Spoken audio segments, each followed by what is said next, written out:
Bom dia, meus amigos, aqui que nos ouvem e nos assistem, mais um programa especial ESG. Hoje, vamos tratar de uma temática que, a meu ver, é a temática mais nobre que possa existir no social, na parte social, que é a educação para todos. E dentro dessa lógica, dentro dessa estrutura, trazemos um fundador, um grande especialista de uma instituição assim, maravilhosa. Eu gostaria que vocês conhecessem um pouquinho, que eu também não conheço e quero conhecer, aprender com esse trabalho nobre que eles vêm realizando. Aqui eu trago o Paulo Batista, CEO fundador da Alicerce Educacional. Tudo bem, Paulo? Paulo, obrigado pela sua participação aqui conosco e o seu tempo para a gente poder conversar um pouquinho a respeito desse trabalho brilhante que vocês vêm realizando ao longo de alguns anos, né? Não é nova instituição, não é nova empresa, é desde 2018, com mais de 10 mil alunos em todos os níveis. Então, é importante você falar um pouquinho disso para a gente poder estar divulgando aqui. Muito bom, obrigado a você, Sérgio, e a FENACOM pela oportunidade de falar do Alicerce e de ESG, que são temas que se tornaram a minha vida. Então, uma alegria estar aqui com vocês. Me fale um pouquinho, como é que surgiu essa iniciativa, esse trabalho nessa área educacional e essa forma de levar essa educação a todos, né?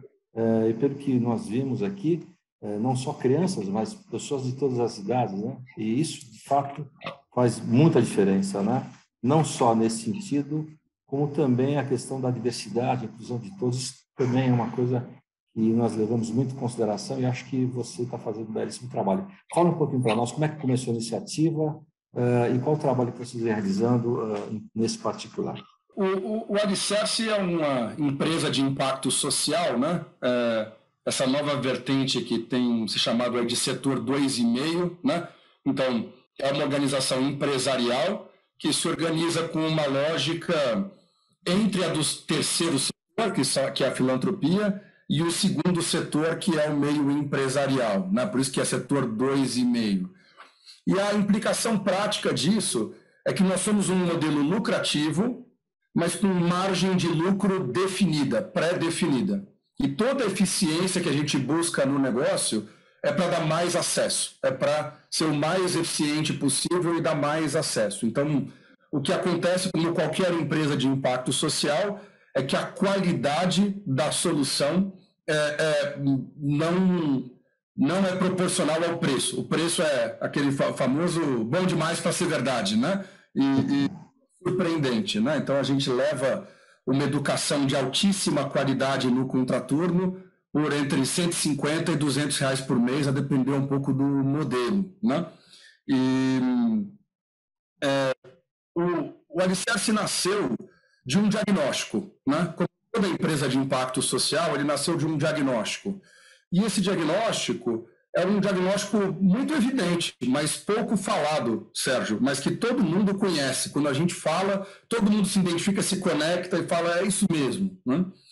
Os dados educacionais brasileiros, né, da prova do PISA, que é uma prova internacional, mostram que 95% dos brasileiros, esse é o número, Sérgio, 95% não tem uma base educacional adequada em leitura, escrita e matemática.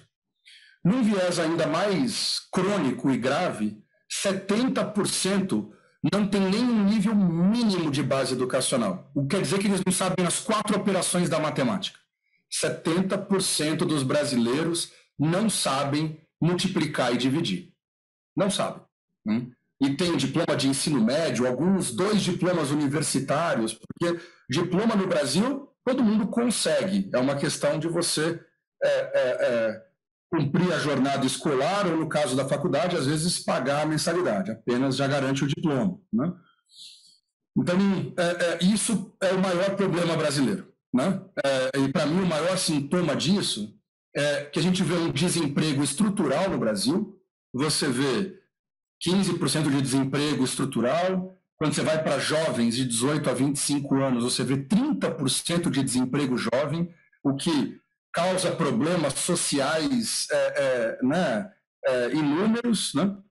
E 60% das empresas, de acordo com a Robert Half, têm dificuldade em fechar suas vagas. Como é que pode você ter 60% das empresas com dificuldade de fechar suas vagas e um desemprego estrutural no país? Né? A explicação é justamente esse de educação básica. As pessoas não passam em provinhas básicas de português e matemática que os RHs aplicam, né? Que chamam de raciocínio lógico, né? Mas no fundo é português e matemática. Né? Você olha aquela provinha do RH, você está falando de português e matemática do fundamental, não é nem do ensino médio, é do fundamental, o que as pessoas deveriam aprender até os 14 anos de idade. Né? Então, isso é, para mim, a melhor definição de uma oportunidade de negócio de impacto social, porque ele é uma crise humanitária, você está falando de um contingente de milhões e milhões, de dezenas de milhões de pessoas que são analfabetos funcionais, que não conseguem ser cidadãos plenos, que não conseguem, né, participar da sociedade como mereceriam, né? E um gargalo gigantesco para a economia. Um dos nossos clientes é a CSN. O diretor estava dizendo, Paulo, a CSN, que é uma empresa de commodity, deixa de faturar R$1 bilhão por ano porque não consegue mão de obra. E a mão de obra que ele não consegue não é uma mão de obra técnica, porque o curso técnico de operar a máquina, a CSN dá. Eles não encontram pessoas que passam na provinha de português e matemática para poder aprender a mexer na máquina, Sérgio. Então, o impacto econômico disso, olha como o Brasil tem um potencial de geração de empregos, de riqueza gigantesco e marginaliza um contingente de dezenas e dezenas de milhões de pessoas porque eles não aprenderam português e matemática. E aí, respondendo a sua pergunta, que é um pouco da origem, de como surgiu a ideia, muito da minha experiência pessoal. Mais recentemente, eu montei uma empresa chamada Dental Kremer, que era um e-commerce, né? E eu vivi essa dor que todas as empresas e os RHs vivem, Sérgio, que é essa dificuldade de fechar vagas. A gente, onde a coisa ficava física, era no centro de distribuição, a gente foi abaixando a barra do processo seletivo, chegou um ponto, Sérgio, que a prova era botar 50 produtos odontológicos, era um e-commerce de produtos odontológicos, em cima de uma mesa e falar, conta aí. Se a pessoa acertasse que tinha 50, ela ganhava um emprego que pagava 10% a mais, salário mínimo, mais benefícios. Só 35% passavam na prova, Sérgio. Contar até 50%. 65% em busca de um emprego não conseguiam passar na provinha de contar até 50%. E por mais que eu tinha falta de mão de obra, eu não podia botar alguém que não sabia contar para separar pedidos dos meus clientes, porque isso ia dar problema, né? E isso, a solução veio também de uma experiência pessoal minha. Quando eu estava na faculdade, eu fui professor voluntário de um cursinho que a minha faculdade mantinha, e ali eu vi muito dessa realidade. Era um cursinho que a gente recebia alunos de escola pública com diploma de ensino médio, alunos que tinham diploma de ensino médio, presta atenção, diploma de ensino médio, e no simulado do primeiro dia do cursinho, não sabiam multiplicar ou dividir. A gente já tem noção, em nenhum país do mundo, uma pessoa com diploma de ensino médio pode não saber multiplicar e dividir. Né? Ela normalmente sabe a equação do primeiro grau, a equação do segundo grau, ela sabe algo muito mais avançado do que isso. O problema é que as escolas públicas brasileiras adotaram, por necessidade, um mecanismo de aprovação automática. Todo mundo passa de ano. Porque se fosse reprovar, a taxa de reprovação seria altíssima e você teria um problema maior de evasão escolar. Né? Então, por isso que saiu-se por esse caminho da aprovação automática, que torna os RH cegos, não conseguem, tem que fazer prova de português e matemática, a pessoa sabe se a pessoa sabe o básico. E a grande maioria não sabe o básico. Né? É muito comum, inclusive, pessoas que, por terem alcançado um bom sucesso profissional, conseguiram fazer às vezes 2 faculdades e ainda não tem uma leitura e uma escrita perfeita. Sente falta de ter um português perfeito. Isso impacta a vida profissional da pessoa. Às vezes tem pessoas já em nível de gerência, né? Que são profissionais habilidosíssimos nas suas competências, mas que têm alguma lacuna de escrita que vem do tempo da escola, uma pessoa de uma origem mais humilde, uma pessoa que não gostava de estudar porque o ambiente escolar é hostil, né? Então, isso é um pouco do alicerce da sua origem, né? Enxergar esse apagão de leitura escrita em matemática que existe no Brasil e criar uma solução que endereça isso, tanto para crianças e jovens, como para adultos também, que querem voltar atrás e preencher alguma lacuna, algum buraquinho que ficou lá atrás. Você falou uma realidade que, obviamente, a gente tem noção, mas não sabia com esse preciosismo numérico, né? Que absurdo que é hoje a formação do país, né? É muito ruim. Né? E é fácil resolver. É fácil. É fácil resolver. Quer dizer, acho que vocês tiveram essa brilhante ideia de entrar nessa linha, nesse caminho de ajudá-los, né? Através da alicerce. Agora, me fala uma coisa. Pelo que eu li do material de vocês trabalham bastante os soft skills, ou seja, aquilo que a pessoa, pelo menos eu percebi isso, né? Aquilo que a pessoa tem de melhor, ela às vezes não tem noção do que ela pode fazer, do que ela pode chegar, do que ela está enxergando disso, e vocês estimulam isso, né? Você pratica, vamos dizer assim, um ensino, vamos dizer assim, tradicional? Como é que vocês estão trabalhando essa questão das pessoas que estão entrando de pequeno e quem está entrando agora com uma certa idade? Conta para a gente. Sim. Acho que hoje, né, assim, primeiro, a gente desenvolveu a nossa metodologia pegando do que há de melhor em educação no mundo, né? A gente foi nas fontes de neurociência e psicologia comportamental aplicados à aprendizagem, né? Então, o nosso objetivo ao receber o aluno é fazer ele aprender. Então, nesse sentido, é algo muito diferente dos cursos tradicionais, que são moldados para apresentar um conteúdo. E aí, se o aluno vai aprender ou não, é uma segunda questão do aluno se ele vai conseguir aprender ou não. No Alicerce, a gente trabalha com um modelo chamado modelo de mastery, modelo de aprendizagem, onde só importa se aprendeu ou não aprendeu. É como se só existisse nota 10. Não tem essa coisa de, peraí, aprendeu um pouquinho. Ou aprendeu ou não aprendeu. E cada aluno vai no seu ritmo. Se ele consegue ir mais rápido, ele vai mais rápido. Se ele precisa ir com mais calma, ele vai com mais calma, né? O Kumon também funciona assim, né? A gente, em alguns aspectos, admira muito o Kumon, inclusive, também é um modelo de aprendizagem acelerada e efetiva. A diferença é o que você trouxe dos soft skills. A gente trouxe uma visão também mais moderna de educação, integrando os soft skills ao processo de aprendizagem. E isso, na verdade, é absolutamente necessário, porque o lado motivacional e engajamento é fundamental para o sucesso na aprendizagem. Quando você está num modelo de não admitir a derrota, de não aceitar que algum aluno não aprenda como nós, né? Então, você, às vezes, tem que conseguir entrar nos aspectos emocionais que estão por trás da aprendizagem, algum bloqueio, algum problema com engajamento e educação, muitas vezes por traumas com a escola, né? A escola, ela é um ambiente muito traumatizante para a grande maioria das pessoas.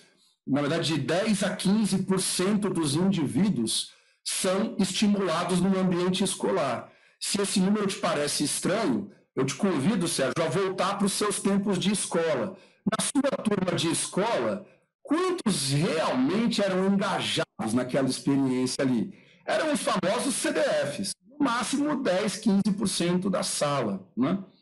Então, esse número você consegue lembrar dele empiricamente até de bons colégios, né? Tidos como bons colégios. Então, o soft skill ele é fundamental.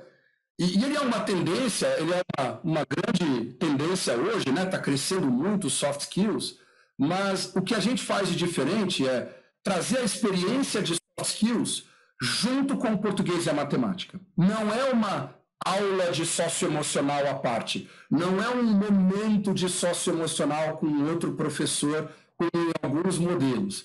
O mesmo professor que ensina português e matemática trabalha o socioemocional, é treinado a trabalhar o socioemocional e a observar o socioemocional dos seus alunos, porque aonde o socioemocional não está bem, a aprendizagem não vai acontecer. Então, a gente precisa trabalhar isso também. Agora, Monta, algumas perguntas que eu vou te fazer, que acho que todo mundo está adorando esse bate-papo aqui, e é bom a gente levar as ideias para a turma aqui, né? As aulas são todas em plataforma virtual? Você tem alguma coisa presencial? Como é que funciona isso? Só para a gente Hoje a entender. maior parte é presencial. A gente tem o Presencial? virtual também, a gente lançou isso na pandemia, mas hoje a maior parte ainda é presencial. A gente consegue 126 unidades em todo o Brasil, e a gente monta muitos projetos com empresas, né, para os seus colaboradores ou para a formação de mão de obra futura, ou ainda benefício para filhos de colaboradores. Então, a questão de ser virtual ou presencial é uma questão de escolha. Os adultos normalmente preferem o virtual, porque a logística é mais fácil, né? Para crianças e jovens, normalmente o presencial é uma preferência, porque aí você tem uma segunda vantagem, que é de ocupar as crianças e jovens no período em que elas não estão na escola. Porque a escola, na grande maioria dos casos, é meio período, né? Ou ainda quando ela é integral, ela vai só 3 horas da tarde, e a criança acaba ficando ociosa no período do pós-escola ou de manhã antes da escola, né? E os pais precisam trabalhar. Então, a gente acaba, né, tendo um segundo... O nosso foco é a educação, mas acaba tendo um segundo efeito, como a carga horária é intensa e as crianças adoram estar no alicerce, elas se divertem no alicerce, basta assistir os nossos vídeos que estão no site para ver o quanto os alunos gostam de estar lá, né? Por quê? Porque a gente trabalha o socioemocional, a gente trabalha a atividade, é engajante, né? É divertido, é lúdico, né? Então, a gente acaba liberando os pais para trabalharem mais tranquilos, né? E ficarem com seus filhos mais ocupados. Sem falar, recuperar esse atraso da pandemia aí que se acumulou, né? Acho que todo mundo está nos ouvindo aí que tem filhos em idade escolar, está preocupado agora de como que vai fazer para recuperar esses 2 anos de pandemia. A escola não reprovou ninguém, passou todo mundo 2 anos, a escola não está preparada para recuperar esse atraso, então, como que vai ser recuperado esse atraso? Os pais estão agora quebrando a cabeça e a gente é uma solução aí de R$ 200 por mês, que para quem já gasta R$ 1.000 com escola, é a melhor solução, porque a aula particular é proibitivo, né? É proibitivo. É verdade. E vocês usam alguma metodologia dessas tradicionais, tipo o Waldorf, essas metodologias que são bem pactuadas no mercado, vamos dizer, internacional, inclusive, ou A não? gente, Como é que a vocês gente estão criou a adotando? nossa própria metodologia, vamos dizer assim, né? O nosso sistema alicerce de ensino, mas ele é muito inspirado em princípios da educação Waldorf, né? Mas em vários outros princípios também, né? Uma coisa que me preocupa é que assim, a pedagogia virou um grande fla-flu, né? Até a pedagogia politizou, né? Até a pedagogia polarizou e politizou.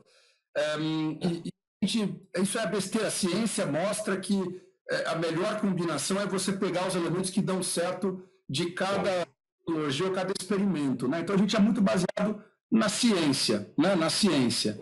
E não no dogma ou nas tradições aí, ou nos consensos, vamos dizer, que não são consensos, né? É um debate eterno. Então, é uma metodologia muito especial, muito baseada em dados, muito baseada em ciência, em psicologia, e coisa que funciona, e tem um compromisso grande com o resultado, né? Então, é uma metodologia própria, mas a gente gosta muito de alguns elementos da Waldorf. Infelizmente, a Waldorf acabou um pouco estigmatizada, né? Por ser alternativa, mas na origem, se você ler as fontes originais que embasaram a criação, não tem nada de alternativo. É ciência. Foi feito com base em ciência, em 1920. Né? Então, a gente admira muito vários princípios da educação Waldorf.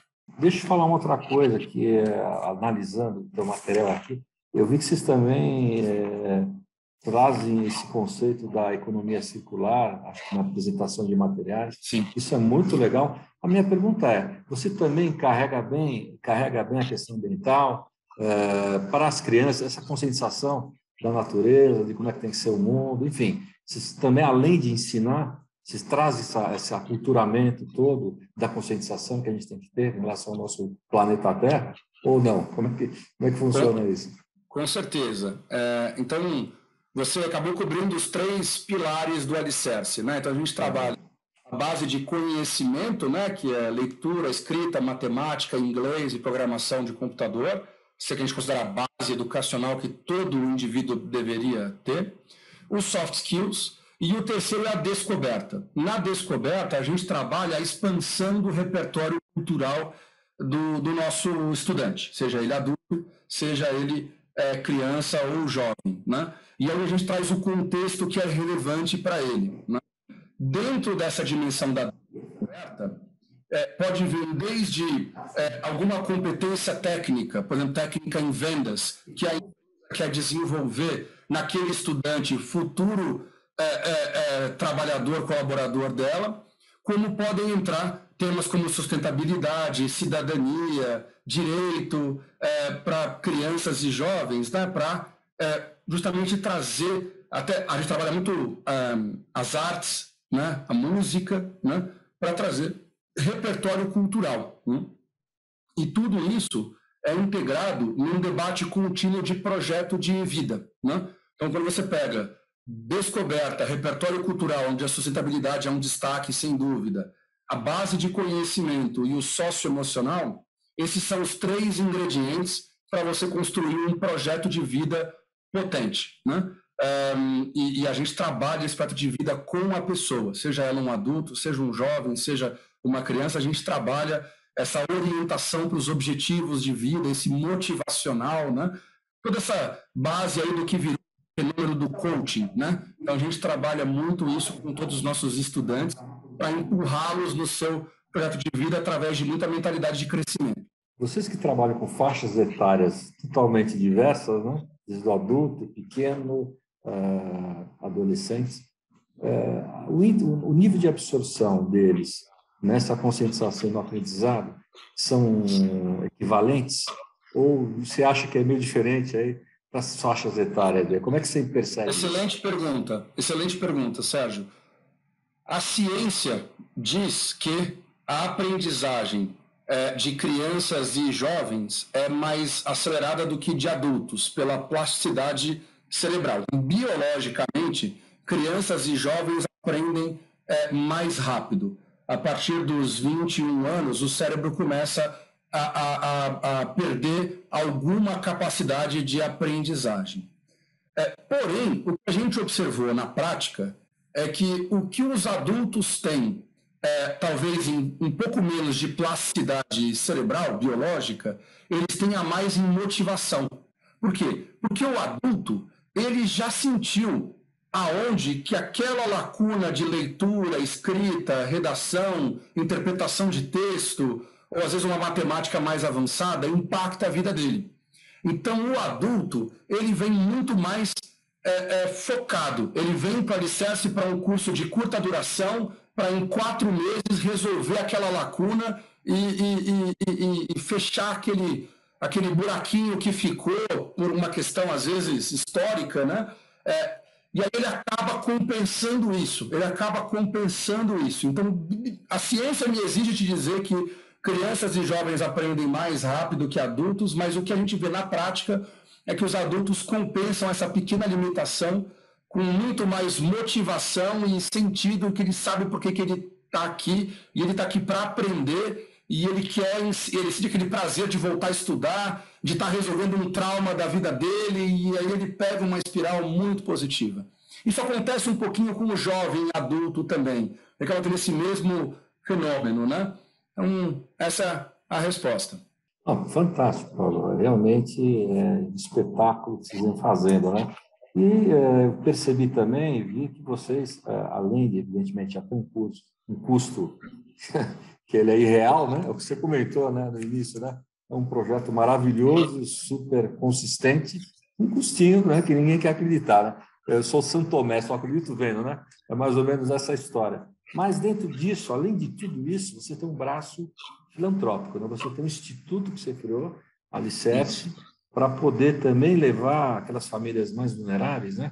O mesmo ensinamento a custo nenhum, imagino eu, né? Me explica um pouquinho isso para a gente poder também passar para o nosso pessoal. Sim. Como uma empresa de impacto social, né, assim, eu me preocupei desde o início, não só no que a gente estava fazendo, mas também em como a gente estava fazendo, né? Então, a gente não poderia começar um projeto como o Alicerce, com esse propósito, com essa visão e com esse posicionamento, sem garantir que a gente tivesse um mecanismo para incluir a todos, né? A gente sabe que o Brasil é um país muito pobre, né? Onde, quer dizer, o Brasil é um país muito rico, uma das 10 maiores do mundo, mas é um país muito desigual, né? Onde a grande maioria das pessoas é muito pobre, principalmente pela questão de falta de acesso à educação básica. Para mim, a falta de acesso a essa educação básica, a esse alicerce, é a pedra angular que falta para resolver o Brasil. Como as pessoas não conseguem contar até 50, no exemplo que eu te dei da minha experiência pessoal, elas não conseguem produzir renda de forma autônoma. E por isso ficam pobres e a gente entra na grande armadilha da pobreza brasileira, onde a pobreza se perpetua, porque os pais não tiveram educação, não têm renda também, o filho não consegue ter educação, porque o sistema educacional ele é conteudista, né? Ele não é focado em resultado, ele é focado em prover conteúdo. Se vai aprender ou não é culpa do aluno, do pai do aluno, né? Então, isso é o que perpetua essa desigualdade brasileira, é esse grande problema da educação básica, né? Então, você veja, R$ 200 é algo muito acessível, né, como você colocou, mas 40% das famílias brasileiras têm uma renda per capita inferior a R$ 700 por mês por cabeça, né? Então, a gente sabe que 40% da população não poderia pagar pelo alicerce, pelo menos não inicialmente, né?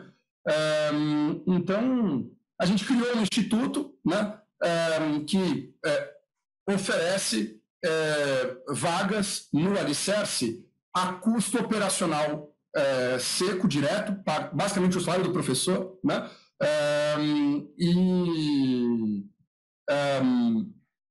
Para quem comprove uma renda baixa, né?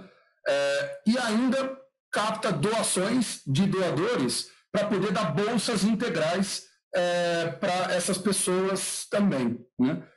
E isso é muito dessa questão de você se preocupar com como você faz as coisas, né? E tem muito a ver com essa grande tendência de que você buscar ter um impacto social mais positivo não é um trade-off com ter negócios saudáveis, né? Pelo contrário, essas duas coisas elas andam juntas, e a gente tem vários exemplos disso. Um deles que você citou é a economia circular. A gente aplica a economia circular em tudo que a gente faz, e isso não só melhora o nosso impacto social nas comunidades onde a gente está, como também é a melhor forma de fazer pensando como negócio. Mas voltando ao Instituto, né, são lugares que estariam vazios, Sérgio. São lugares que cadeiras estariam vazias.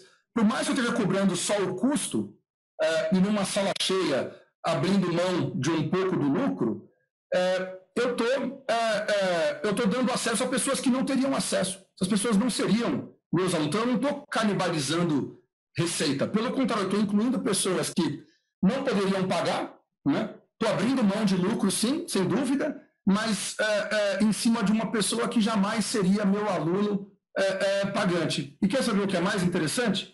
Muitos desses alunos que começam como bolsista, a gente não ganhando nada, depois a família melhora de renda e começam a virar alunos pagantes que, inclusive, contribuem com lucro para o alicerce, né?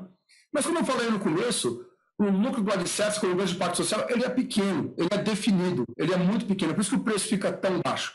A gente não cobra o que vale, a gente cobra o que custa, mais um pequeno markup de 15%, a gente é muito transparente com relação a isso, né?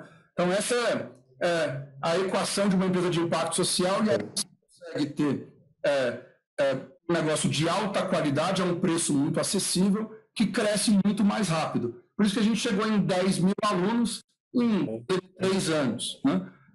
Então, e continua crescendo. Esse ano a gente vai para 50 mil alunos. Por quê? A qualidade a um preço baixo, vai. Aí você começa a pensar, você começa a entender a lógica dos negócios de impactos sociais. Poxa, como investidor, você está abrindo mão de lucro na unidade, mas olha o crescimento que você está tendo. Olha o crescimento, olha a criação de valor que você está tendo e olha o impacto social positivo na sociedade. O nosso objetivo é a gente estar preparado para atender milhões. Se a gente conseguir transformar a educação básica de milhões de brasileiros, e aí eu peço a você e todos os ouvintes aí que nos ajudem, nos apoiem, ajudem a gente a chegar a milhões de alunos, porque se a gente fizer isso, o Brasil muda. O Brasil muda. Você tem pessoas com uma capacidade de produzir renda, você tem mais mão de obra disponível para as empresas, você tem mais gente consumindo, você resolve o principal, você tem pessoas votando melhor, você resolve o gargalo desse país. Paulo, vi que a gente fechou as 3 siglazinhas, né, do ESG, né? Inclusive com governança, mostrou com clareza o trabalho que você faz de governança, transparência. A gente tem uma governança séria aqui desde o início. A gente percebe que isso é fato. Bom, Paulo, infelizmente, quando a conversa é gostosa, ela passa muito rápido, estava um bate-papo, ficava tranquilamente aqui umas 2 horas com você, mas você não deve estar com tempo para isso, e o nosso programa, infelizmente, está acabando agora, mas eu me comprometo com você a fazer uma grande divulgação desse projeto maravilhoso que você vem realizando, e que você precisar da gente, você pode ter certeza que você vai contar sim. E eu tenho certeza que quem está nos assistindo, muita gente vai me procurar aqui para querer conhecer melhor o teu produto, como você está trabalhando, para poder aí fazer a disseminação disso com mais critério, tá bom? Então, eu gostaria que você desse as últimas considerações aí do programa, a gente poder estar encerrando aqui um programa tão gostoso que foi esse bate-papo com você. Muito obrigado, Sérgio, muito obrigado, Fenacom, parabéns pela iniciativa, obrigado pelo espaço. Reforço que entrem no site do Alicerce, www.alicerceedu.com.br, conheçam o nosso trabalho, assistam os vídeos que a gente tem no YouTube, isso mostra muito do nosso trabalho e dessa transformação acontecendo. Divulguem para quem vocês conhecerem, empresas ou até pessoas que possam precisar recuperar o atraso dos filhos na pandemia. Tem mais de 100 unidades em todo o Brasil, tem online também, para quem por acaso não mora perto de uma unidade do Alicerce ainda. Então, dá para qualquer pessoa de qualquer lugar do Brasil acessar a nossa solução e ela funciona muito bem. Pode experimentar gratuitamente, inclusive. A gente tem um processo muito honesto de vendas, né, como empresa de impacto social.